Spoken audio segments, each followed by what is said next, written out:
the things that I wanted to raise with you gentlemen around me here is how close we actually came to a potential all-out war with Iran. Iran, and obviously it's sort of been in the background of this Israel-Palestine conflict, and Iran escalating into a war in the Middle East and all of that blowing up would have made a serious escalation with everything around the world. Everything, absolutely. I mean, we sort of hear through back channels and through back funding, they're funding Palestine because it's sort of a proxy against Israel. But I've been seeing a lot of headlines coming out since the Trump attempted assassination.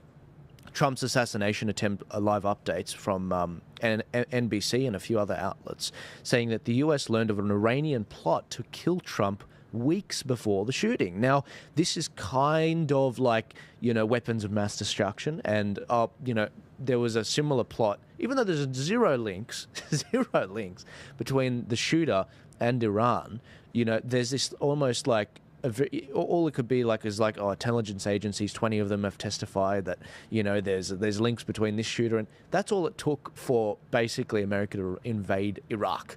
Now, that is a sort of thing where if Trump truly was shot and we saw a situation where the Republicans were basically leaderless, who are you left with? I mean, the only person that got any delegates, the most delegates, was Nikki Haley, who got something like almost 100 delegates. And, I mean, this is what Nikki Haley's like. She's too busy signing bombs. If we can pull this image up, she's too busy signing bombs in the Middle East, basically. And this is the problem I see, guys. You've got this establishment in the Republicans and the Democrats. It's like they want war. On the one hand, Nikki Haley says a strong president doesn't start wars, a strong president prevents wars, and also Nikki Haley signing the sides of these bombs, the shells about to go off. This is, I think, the concern of a lot of Five Eyes countries, people that don't actually like killings being done in their name. What did you guys think about this? Because to think about it, we were an inch away from this all-out war. Before going into the war, that was one of the things I mentioned earlier, that Nikki Haley suddenly was going to the Republican conference as if she knew something was going to happen. And I go, this is one of those conspiracy. It's an idea. It's like, why did she suddenly change her mind? Did she know something was going to happen? Did she think there was going to be an opportunity for her to step in and become the nominee at the last second? So that kind of leads, I wouldn't say credence, but it kind of raises the question of, was this a manipulated situation? And again, regarding Iran, that would have been a very dangerous situation. We saw it escalate a little bit a while back when the US retaliated for one of their strikes and stuff. And it's a scary situation where we've got, potential nuclear war happening in Iran, and then also Russia, Ukraine. It's almost like they're pushing for it. And I don't think people understand just how terrifying that thought really is to the world. Absolutely, yeah. I mean, Iran is not yet a nuclear power. They're heading that way thanks to Biden and sort of recommencing billions of dollars of donations to Iran that Trump stopped, that I think Obama started up, but they're not actually nuclear weapon yet. And so it would have been, it would have been Iran who would have backed down. There's no way Iran would dare start a war right now with America. Well, John, what do you think? If Trump was shot and we saw this week play out, Republicans running around like headless chickens, no clear leadership. I believe in the event that Trump got shot, it would have been an unbelievable tragedy for America and the world. There would likely have been violence at the street level across America, and it would have been very ugly. That's the first point. The second point is, who would have ended up being the nominee? I believe it would have been Donald Trump Jr. Right. Simply because of the symbolism. And look, he's very political, Don Jr. And I think that they would have said, look, you're gonna shoot Donald Trump. Well, we've got a replacement for you. I think that's, now I know that Nikki might have come second in the primary, but as I said before, rules, schmools. They can just make them up. They can just change the rules when they feel like it. Right. So that's what would have happened in the event that that bullet had hit. The longer I think about it, the more I'm just like, talk about I did talk about this in previous episodes where I said, look, we could see some sort of a war breakout, and martial law just simply declared an emergency.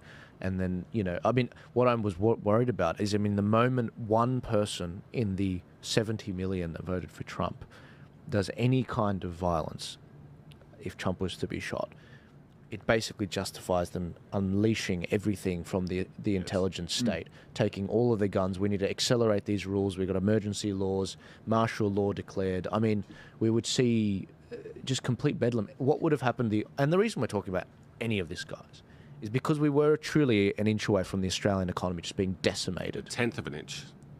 Just needed to hit his skull a little bit, and his skull would have blown up. Yeah, I mean, this nearly happened, and it could. And let's be honest, this could happen again. And no, I don't think anyone here around this table was surprised that someone tried to assassinate Trump. Like, it was shocking, but it wasn't surprising. Yeah. I mean, you have to be living under a rock not to have expected something like this to have been attempted.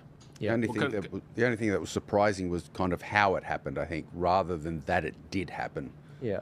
And I will say, I noticed that Dana White, president of the UFC, is on making a speech. I have to make a comment. I was about to as put a him UFC veteran, I had to comment. I'm actually about to click play, but I just wanted to say it was an interesting point by Tim Pool. He said, you know how they always say, October surprise this, October surprise that. He's like, what the hell could be an October surprise that outdoes any of the stuff we've seen this year? I mean, seriously.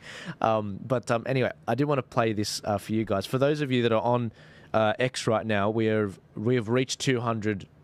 We've reached almost 1,000 concurrent viewers. Keep retweeting it. Trump is imminently about to hop on. I'm about to play a bit of Dana White's speech. He looks like he's just finished now, but I don't know how. It looks like it went for a while, but this is some of the comments that he had to say.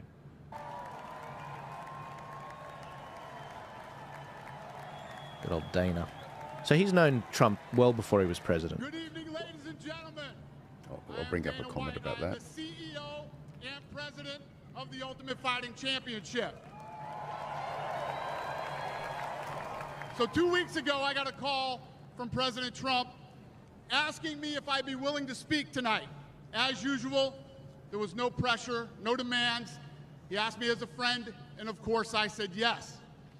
Then, after I accepted his offer, he sent me a text message, and I just want to read to you a little piece of what President Trump wrote to me.